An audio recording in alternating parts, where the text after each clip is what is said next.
नमस्कार दोस्तों, the knowledge में आपका स्वागत है। मैं हूं हितेश गिरी गोसाई और आज हम बात करेंगे हमारे देश भारत का ज्योग्राफिकली जन्म कैसे हुआ। आज से करीब 20 करोड़ साल पहले हमारी धरती पर आज के दिखने वाले डिवाइडेड कॉन्टिनेंट्स नहीं थे।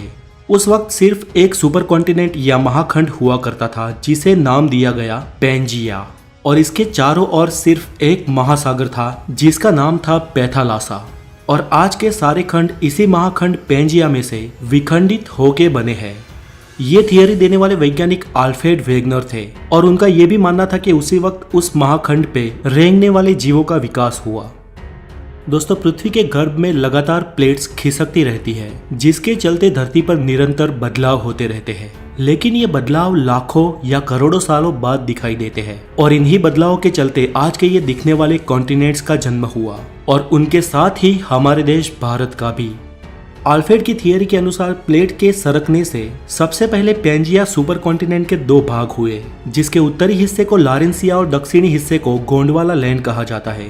और इन दोनों के डिवाइड होने के बाद जो बीच में महासागर का पानी भरा और एक खाड़ी का निर्माण हुआ, उसे वैज्ञानिकों ने टेथिस सागर नाम दिया। पैंजिया में से अलग हुए उत्तरी महाद्वीप लारेंसिया में से आज के एशिया, यूरोप और उत्तर अमेरिका जैसे कॉन्टिनेंट्स बने, जबकि गोंडवाना लैंड में से दक्षिण अमेरिका, अफ्रीका, ऑस्ट्रेलिया और एंटार्क्टिका जैसे कॉन्टिनेंट्स बने। हमारा देश भारत भले ही आज भौगोलिक रूप से एशिया का भाग हो, लेकिन भारत का भूमि भाग उस वक्त वास्तव में गोंडवाना लैंड महाद्वीप का हिस्सा था और आज का अफ्रीका और भारत एक ही प्लेट पे टिके थे। धीरे धीरे अंदरूनी प्लेट्स के सरकने से ये प्लेट्स भी अलग होती गई और भारत की जियोग्राफिकल प्लेट अफ्रीका से अलग होकर धीरे धीरे एशिया की ओर बढ़ने लगी।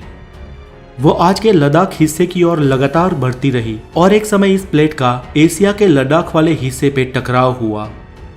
दोस्तों, भूगर्भ में जब दो प्लेट्स का टकराव होता है तो भारी प्लेट नीचे की ओर सरक जाती है और हल्की प्लेट ऊपर उठ जाती है। उस वक्त भी ऐसा ही हुआ और आज के हिमालय का निर्माण हुआ। ऐसा कोई कम समय में नहीं हुआ, ऐसा होने में करोड़ों साल लग गए और आज की इस भौगोलिक भूमि का निर्माण हुआ।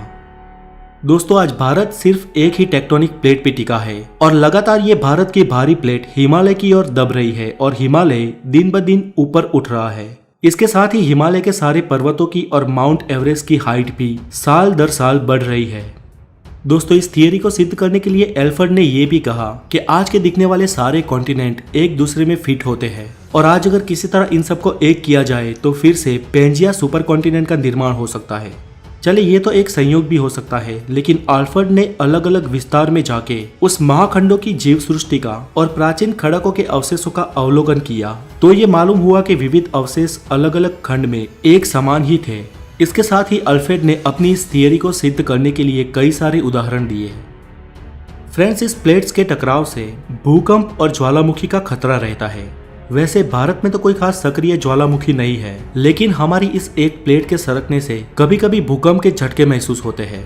हमारी अगली वीडियो में हम जानेंगे कि भूकंप और ज्वालामुखी का रीजन क्या है और लावा या मैग्मा कैसे बनता है। तो आज के लिए इतना ही। अगर आप नए हैं तो द नॉलेज को जरूर सब्सक्राइब करें और इस वीडियो को लाइक करें, हो सके उतना शेयर करें और अपना ख्याल रखें। Have a good day, take care.